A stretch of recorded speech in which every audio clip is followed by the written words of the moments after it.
Welcome to Between Batches, where life happens between batches. We're two friends figuring out life in what we lovingly call our Queenager era. I'm Ashley. And I'm Danielle. As well as some things coming together in the kitchen. We're talking about everything else. So let's get to what we're batching today. And what are we batching today? We are making a cherry pie cocktail. Yum. While we talk about our Queenager, aka grandma hobbies. Yay! I love my grandma hobbies. I don't want to be a grandma anytime soon. Right. But I love my grandma hobbies. I love my hobbies. Yes. All right, so let's get into this cocktail. Yes. So we are going to start with 1.5 ounces of vanilla vodka. Yummers. Okay. And 1 ounce of bourbon. Perfect. Don't tell my husband we're using his good bourbon. Hubby will have no idea. We'll just tell him he drank it. Yeah, he did. You drank it, honey. And this recipe is not any specific creator's recipe. This is a kind of a mishmash of a bunch of different recipes we found, and we just kind of made it to suit our tastes and likes. And we will absolutely be posting this on our Instagram page and our YouTube page for you. Jeez. When the episode is released. I apparently can't pour from a guys full could see. It looks juice there's container. there's cherry juice is what she's putting in our glasses. Yes, tart cherry juice. Yes, and it is currently all over my counter and looks a little bit like a crime scene. Yeah. It's kind of funny, actually. Oh, and now we're squirting lemon juice. 1/2 ounce of lemon juice. Fresh lemons. Can't beat fresh squeezed juice, I don't think, in a cocktail, right? I agree. Like sometimes I try to cheat and use like the bottled stuff, but it's never Especially as good. like in the winter when it's harder to get a hold of, but no, it's never as good. I agree. I love fresh lemons. Did you know that lemons are not a naturally occurring thing, that they're man created? No. Google it. It's quite fascinating. They didn't actually occur in nature. Man like created them by like lie. By like splicing plants together. Okay, 1/2 ounce of grenadine, which we normally wouldn't drink grenadine, but we're just gonna like suck it up buttercup for this cocktail because the sweetness and the cherry and the tartness of the cherry needs a little mellowing. A little sweet. And then it also calls for 1/2 ounce of simple syrup or the equivalent. So I'll let you pour that since I already made a big mess. You can buy simple syrup, but honestly, it is like the easiest thing on the planet to make. It is equal parts sugar and water. And you just warm it up on the stovetop until it dissolves. And that's it. And then you let it cool. And then I did not use brown sugar, even though this is brown. I just used a natural, like unbleached, whatever. Yes, sugar. That's what I used too usually. Yeah. Oh, I feel like this is going to be so good. Do we top it with anything? Well, if we had graham crackers, we would have rimmed our glasses in graham crackers. But stir up. I'm stirring with a knife because, you use what you got. You use what you got. We say that a lot. I feel like we need t-shirts that say we use what we have. Yes, exactly. All right. Ready? Cheers.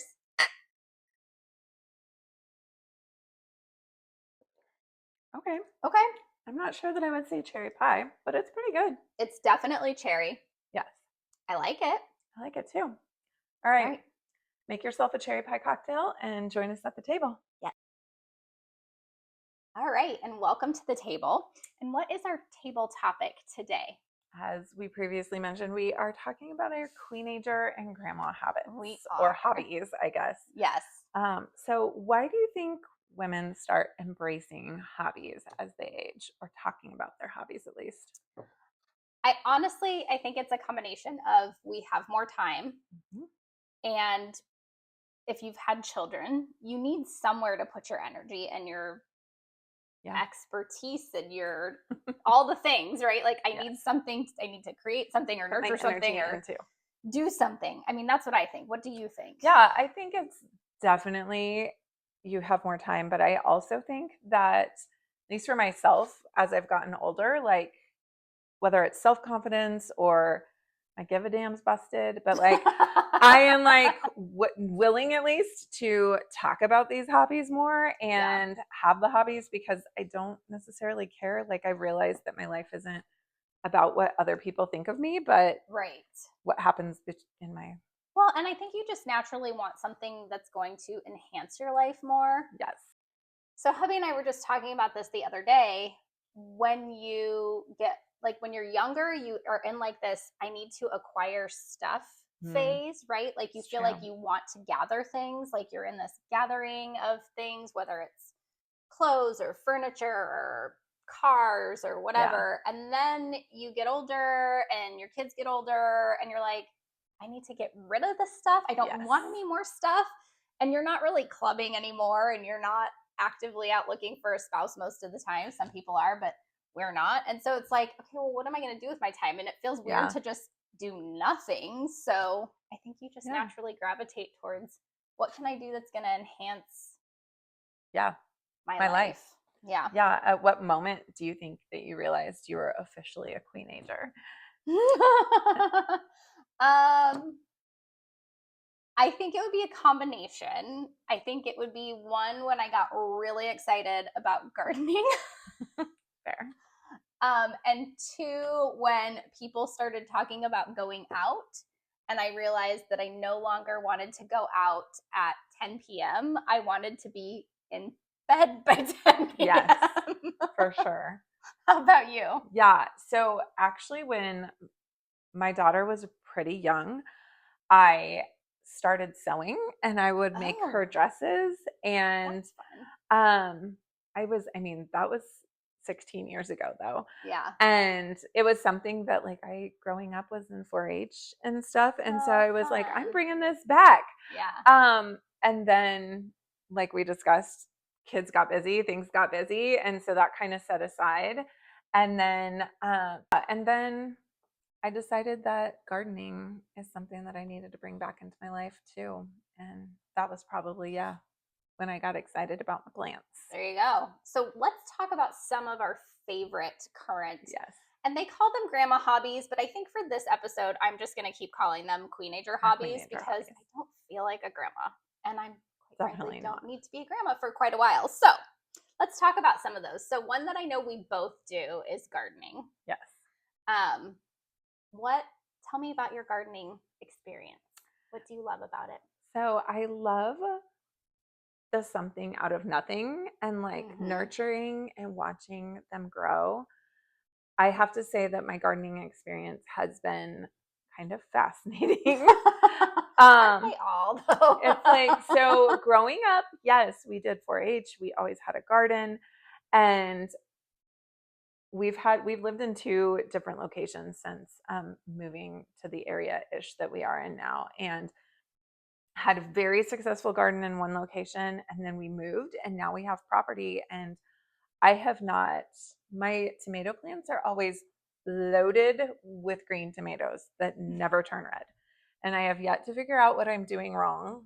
And yes, I know, full sun, all the things they are. So if you're a tomato person out there, I don't know. Help a sister out. So some of these things that it's like, I am struggling with things that I haven't before. And almost didn't plant a garden this year, but my son really got excited. And so I brought him in and we've got a smaller than normal garden. But what about you? So my garden gets bigger every year, much to hubby's dismay. I started out, I think, with like 1 planter, and now we're up to 5 raised garden beds and an entire corner that I have squatters' rights on, I guess, for lack of a better term, at my in-laws next door. That is for all of the herbs and overflow. And then I also last year decided that if it was going to be in my yard, it was going to feed us. And so I started pulling out a lot of our ornamental bushes and replacing them with blueberry bushes, which has not made me sad. And then I told hubby this year, I was like, okay, I think I need 1 more raised bed. And then I think I'm good. And he just, I got the look, the look. Yeah. But so you plant inside too. Like you're a great houseplant person. I am not. For whatever reason, I cannot keep a houseplant alive to save my life. But my garden is amazing every year. And I usually have more than enough to feed us and my in-laws and my mother. And I've even sent some with my son to work for the guys Yeah. that he works with, and neighbors, and canning and all the things. And I just love it. And so I have tomatoes and peppers and eggplants. And this year I tried corn. I'll have to let you know how that goes. This is an experiment. And the part of the United States that we live in, we've told you we live in the Midwest, and it's great for farming, but our particular area where I live in our neighborhood is very like hard clay almost, which is why we've gone to the above ground beds, because it's too hard to work. And that's kind of been the best thing ever. Yeah. I could talk about gardening. I don't know what it is. She could. I could. And I send, like, I have other gardening girlfriends, and we like send each other like, I just saw this. Did you see this? And we send. Yeah. It's a grandma My hobby. son and I like to walk out almost every day and like check on the plants. And yesterday he was like, "Are there any watermelons yet?" And I'm like, "Dude, we planted them a week ago, a little over a week ago. No, they're still this big." But I do have a lot of houseplants, and they make me very happy. Are you I like to talk to my plants person, or yes?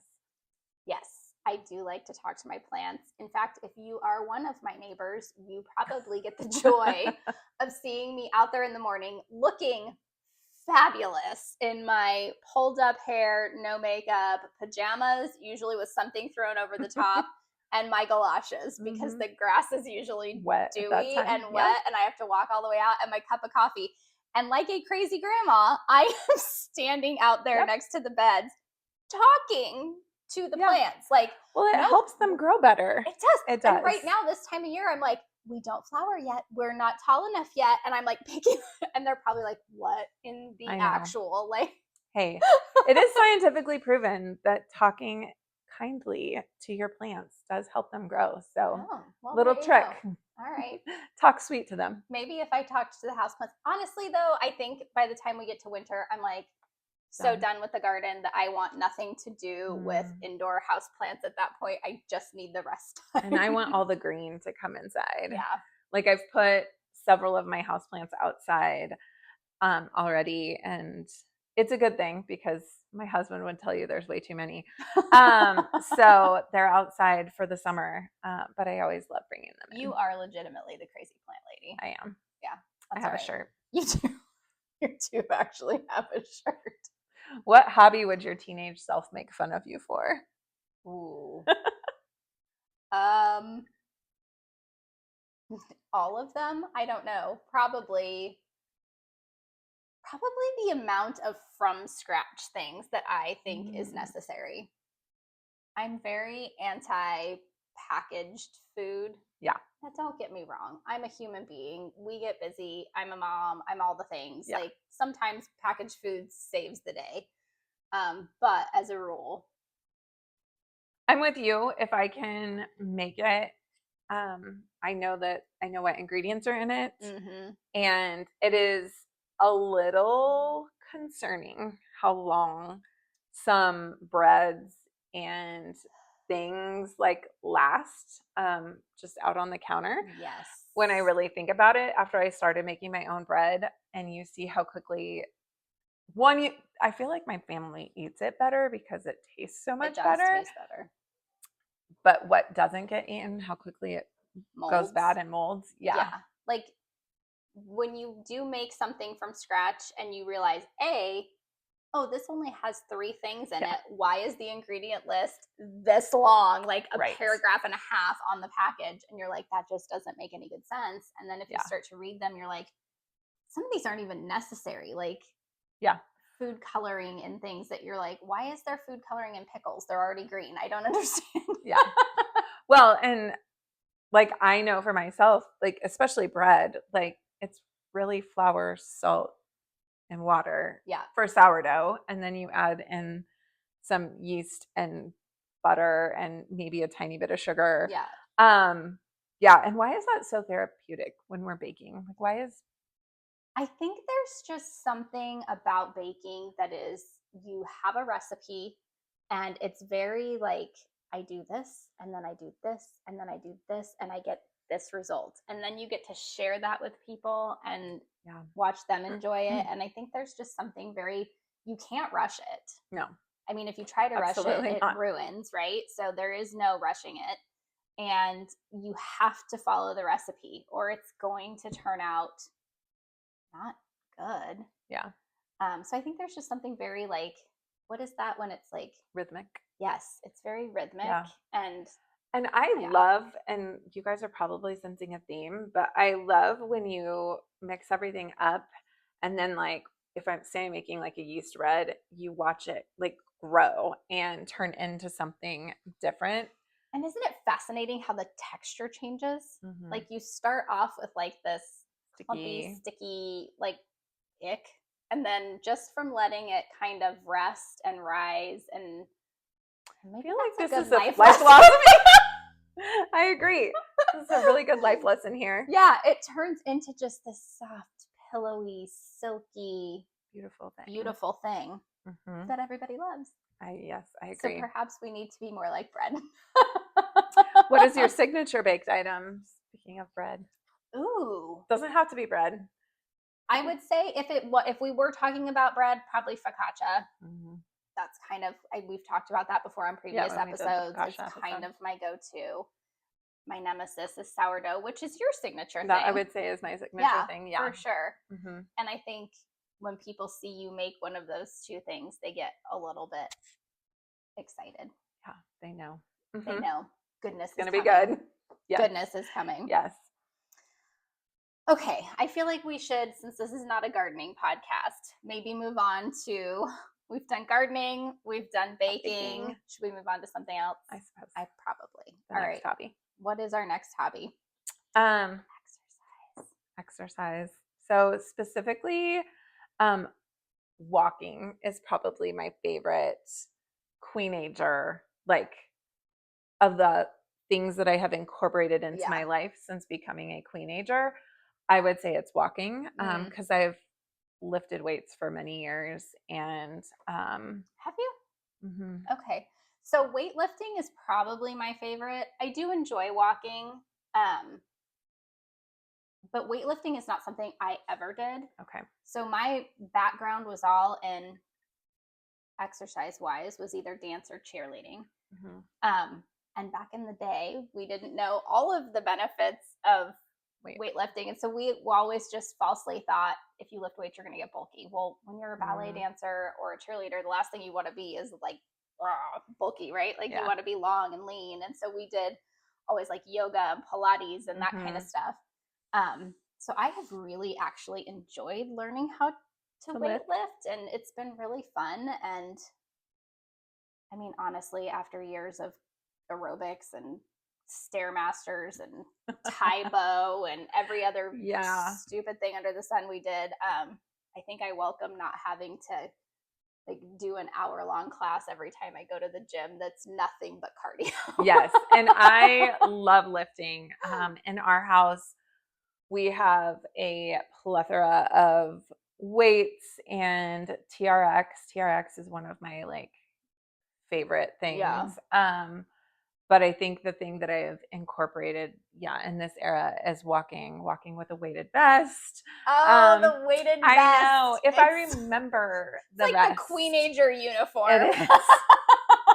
I have to remember it though, like, because it's not something that's aesthetically pleasing to just like leave in your house out. And so it's in like my gym area and I don't always think to go grab it. Yeah. But. And I keep mine in the spare room and same. I forget to go grab it a lot. But that's okay. I mean, do the things, walking. Yeah. What are some, I mean, I don't even know what do people do now. I do the walking, I do the weightlifting. I mean, really, that's pretty much it. Do you do it for aesthetics, health, stress relief, or survival? Yes. Can I just say yes?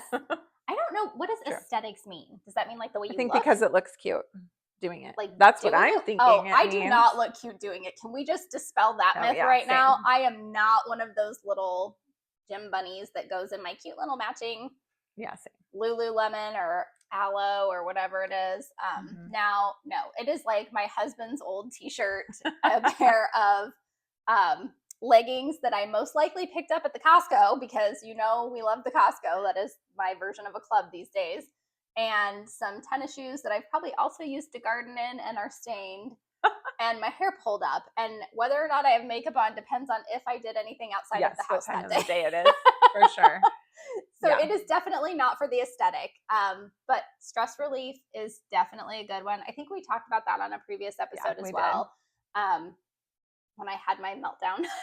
Yeah. I mean, I think that like if I'm walking, which I try to do daily as long as the weather is nice, it's probably for stress relief, whether I am actually stressed out in the moment or I just know like, just get out and enjoy. And then health, right? I mean, we all know in our Queenager era that your health becomes a full-time job.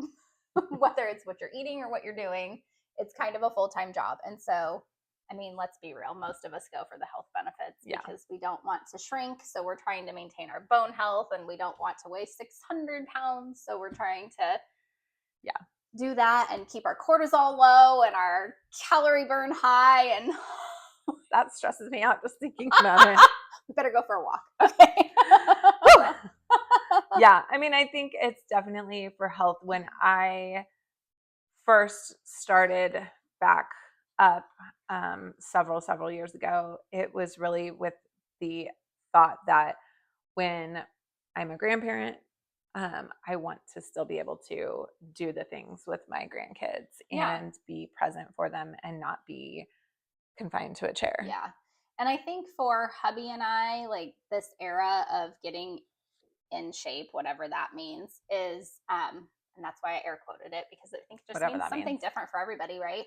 But for us, it's more watching our parents age and knowing what do we want that to look like for us in the future, and how are we going to be able to interact with our kids and our grandkids. And then for us having the added pressure of a special needs child that has mobility issues, staying healthy for that. And just, we know nothing is foolproof, right? Nothing is guaranteed, but there are things that you can do to make it less likely that you are in dire need of healthcare earlier, you know, rather than later. So yeah, I agree. And speaking of like all of, not necessarily healthcare, but the obsessions, I think we are seeing more about protein. Oh my goodness. High protein this and high protein that. And do you feel like it's justified, or has it gone too far? I think like most things, it's gone too far, right? I mean, that's just what we do in America, right? Somebody says, here, do this thing. And we're like, we're going to do it the best it's ever been done, the biggest it's ever been done. Like, we are going to do it the most we can, which I think is a wonderful quality, but also sometimes gets out of control. And I think the protein obsession started from a good place. I think when you have a culture like ours that eats packaged food, mainly packaged food, you're not getting enough good, healthy proteins and fats and quality.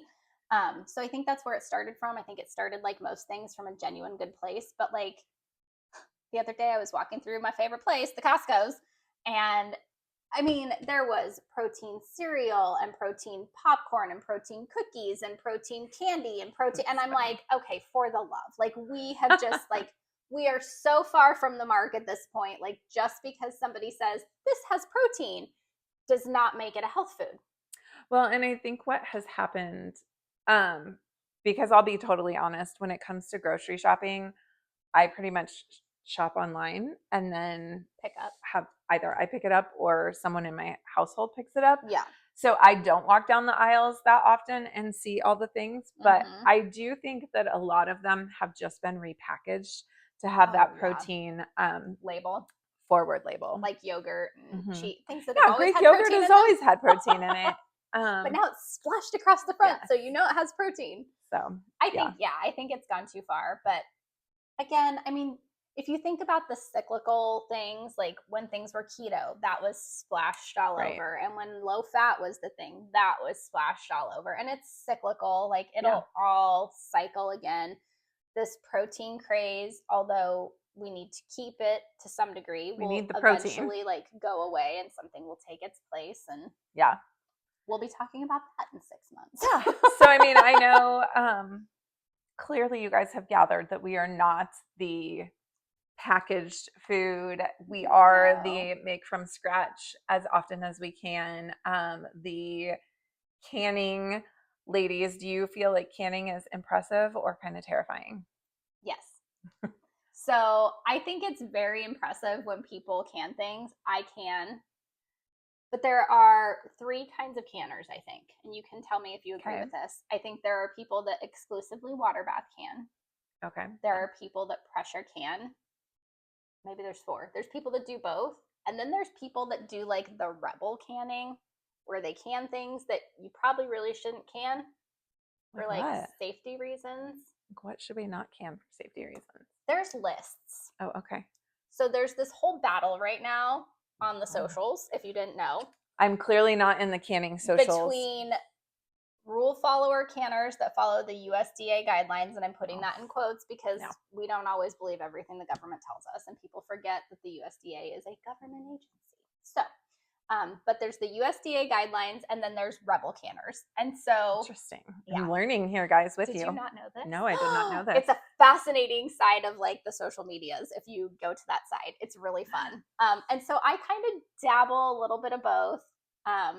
I mean, you just use common sense, right? If you open it and it smells weird or it tastes weird, don't eat it. Like, but I personally find I really want to learn to pressure can, but it terrifies me. Yeah, my mother-in-law is like amazing when it comes to canning. Like she might be a rebel canner, I bet. Because she cans like everything. Like, and I love it. My favorite thing to can or to receive from people is just whole tomatoes, because I feel like they're so versatile. My mom and my sister always has a really big garden, plants a lot of tomatoes, and they will can spaghetti sauce and tomato sauce and ketchup and salsa and all the things. And ketchup. My mom's made ketchup V8, like your homemade V8. But I'm always like Bloody Mary mix for Bloody Marys. Yep. Yeah. I'm always like, I'll take all your whole tomatoes, because I do love my mom's spaghetti sauce that she cans. But tomatoes are a great thing to can. I can them every year. Last year I got really fed up and I just threw some tomatoes in the freezer because I've done that before too. It was too hot to can, and I didn't have the bandwidth. But I love canning. I think when people are really, really good at it and do a lot, it's super impressive. I am definitely not. My mother-in-law is one of those people that it's impressive to me. Like she even cans, like they'll can meat. And like she has like a burrito base that she cans, and my nephew will like slam 2 or 3 cans of that after school. Now those are things you have to pressure can. Yes, and she does not that. Water bath can meat. Yeah, but here's what I wish. So there's all kinds of videos and stuff online, but I'm like a very tactile learner. So I want a place where I can go physically learn and like buy the canner as part of the class, the pressure canner. So I learn on that one. Yeah. And then that's a great idea. Right? Yeah. I don't know who would do that, but somebody needs to invent a class so that I can go learn how to pressure can in person. Yes, I agree. All right. So one of our other grandma Queenager era hobbies, at least I think, is having dinner parties. Yes. And that sounds really way fancier than it is. Can we just call them having friends over for dinner? Yes, I mean, for sure. Dinner party sounds so very formal. It does. So in your opinion, is there a combination food drink that you serve on the regular that just, no matter what it is or how you're dressed or who's coming over, it just instantly feels kind of elevated and classy to like dinner party status? So I think the combination would be, and we'll have to make this on another episode, but like any kind of spritz cocktail, because I just really love a good spritz, and they just feel fancy because it's like bubbles. And I really love bubbles. Bubbles are great. Yes. And then I don't know about the food, like the combination.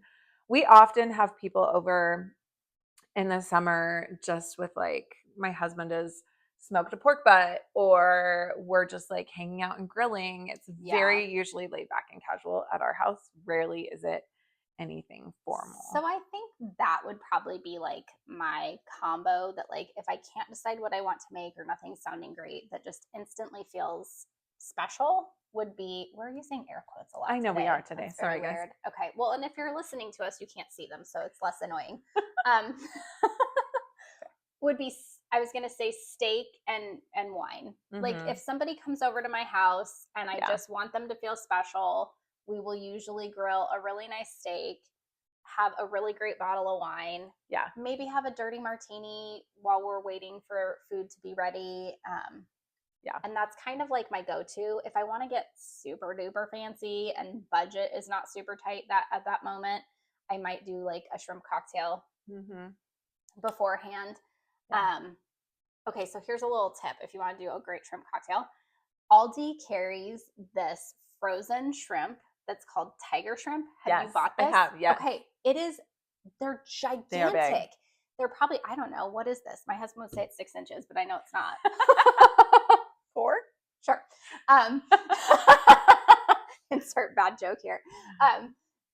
But they're big and they're like almost lobstery texture, and they're so they are really good. I just adore them. So that is an instant. Yeah, elevated dinner party thing, I think. Do you prefer like a fancy elevated dinner party or like a cozy? I'm more of a cozy, I wouldn't say chaotic or casual necessarily, but like a cozy thing. I do love to throw a party. You all know that. We've talked about that. But I think my favorite evenings are the ones where we just have like one other couple over. Yeah. Maybe 2 if we're super pushing it. I would agree. And just have a relaxed dinner that's not ready by the time they get there, but is in process. And we can just have cocktails and chit chat. And it's just kind of, I agree, casual and laid back. And those are honestly my favorite. That's my favorite too. Is it? Yeah, I agree. You just get more conversation, I think, that way. Yes, I would agree. It's wonderful. It is wonderful. Yeah. Okay, so speaking of parties and being bigger, one of the things that has definitely become a Queenager hobby, I think, for both of us is football. Oh, yes. Have you always been a sports I was just about to say, well, for me, this is like football has been a part of my life. Football is life. I mean, but like since I cannot remember a time when football has not been a part of my life, like my entire life. Yeah. I think I've mentioned I have a sister. So I don't know if that's part of it. Just like our dad, like, but I'm also I'm from like a state where football is life, or was life. True. And it still is. Like you literally bleed it. So yes. I think that it is, I can't, like I said, I can't remember. Even when I was really little, like I remember watching our team play in the not the Super Bowl, play in the Orange Bowl, which was the national championship at the time. And I was like falling, like nodding. I was so little, I'm like nodding off on the couch. And then my dad's like, hey, we won. And then you get up and you're so excited, and then you have to go to bed and go to school the next day. But because we didn't get days off for stuff like that back in our day. They do now. So anyway, it's been a part of my life my whole life, but I think now I have more time and more resources that I can invest in getting to see more games. I know, that is the fun part. So for me, sports has always been a part of my life, but where I grew up, football was not as big of a deal. We were very much a basketball and baseball, huge baseball. My grandparents were huge baseball people. So I grew up watching, we watched spring training. We went to spring training. We went to baseball games. We watched them on TV. Like we planned our summers around the baseball schedule. And then I was in a big basketball town.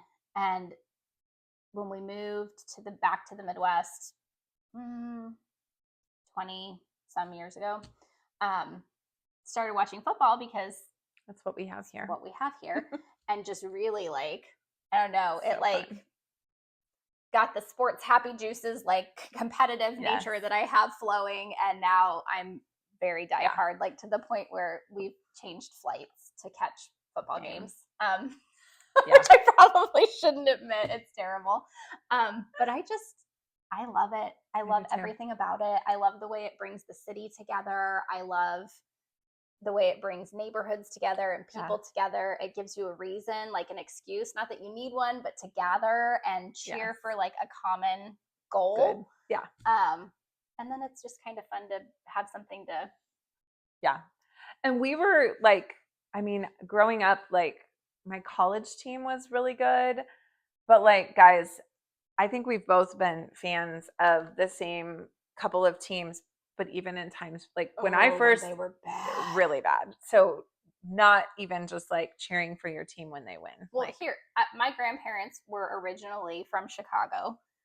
So I grew up a Cubs fan because when you are born into a Cubs family, that is what you do. There is no choice. That is what you do. Yeah. And so you want to talk about knowing the heartbreak of losing all the time.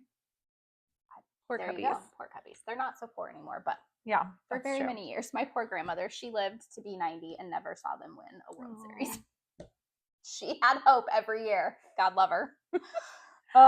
So why do these cozy hobbies feel, and maybe do they feel rebellious in this like hustle culture, like gardening and canning and baking? Because you can't rush them. You can't hustle them. There's no quick fix. You can't fake it with a good filter on your phone, right? You either take the time to let them occur naturally, whether that's fermenting bread or letting it rise or waiting for a plant to grow fruit or whatever. And you have to give, it forces you to be slow. To slow down. Yep, it does. And I love that. I do too. I love that. Okay. Enough of our grandma Queenager hobbies. Yes. We have a question for you guys. Hang on. We have to do our craving first. We do. All right. So let's talk about our current cravings. Ashley, what are you currently craving? So I feel like this is a little grandma-y because everyone in my family has one in their car or their backpack, but it is a little travel pill case. And it has several different, some small sections, some big section, like one big section, this particular one. And it's kind of grandma because like, don't grandmas also almost always have like the pharmacy with them? 100%. So yeah, this is my craving. I love those things. They're great because you can keep all the things in them. Yeah. For anything that might ail you when you're out and about or you eat the wrong thing because we're Queenagers now and that happens. So for me, it would be my tea. And this particular one is, can you see that? It's kind of, there we go. It's my chamomile tea. It's the Aldi brand. I think their teas are lovely. I do too. They get in all kinds of them. But it's the caffeine-free chamomile. And I have a cup of tea every single night with local honey in it before I go to bed. And it's like my body's cue that, hey, we are like ending our night now. It is time to calm down. And I have my chamomile tea. Sometimes I have mint tea. I have mint tea at night. And this year I'm thinking about trying to do my own tea. Like in the dehydrator. Yeah. I'll let you know how that goes. That's fun. But as usual, these will all be on our Pinterest page. We will link them. And we will link them for you. Question on the table for our listeners? Yes, we have questions. Okay. What is the one Queenager or grandma hobby that you really, really love, like that you have really embraced, or one that you would really like to learn? So I think, obviously we've been talking about this for the whole episode, but the one that I really, really love the most, I think, is gardening. It's just, it gets me outside, the sun's shining, the birds are chirping, provides food for the family. I love it. And then obviously we talked about this too. What would I like to learn? I want to learn how to pressure can. Yes. How about you? So I think the thing that I like the most is actually baking. Yes, I just love baking anything, and then especially sourdough, although that is like such a process. It is a process. And I would like to learn how to can. Like I've learned from my mom, and I know that I could do a lot. Like I could can tomatoes, but I actually haven't been brave enough to do any of it on my own. Really? Oh, I'm a wuss. All right. It's in the terrifying category for you. Very impressive, but yeah, terrifying. I love it. Okay, so we want to know from you. So comment on our Instagram page, on the YouTube page in our community. Let us know, what hobby do you love? What Queenager hobby would you love to learn? Maybe even tell us what terrifies you. Yes. And if this episode resonated with you, or you think that you have a friend that would love it, please share it and like and subscribe. And we will see you back here at the table next week for another episode of Between the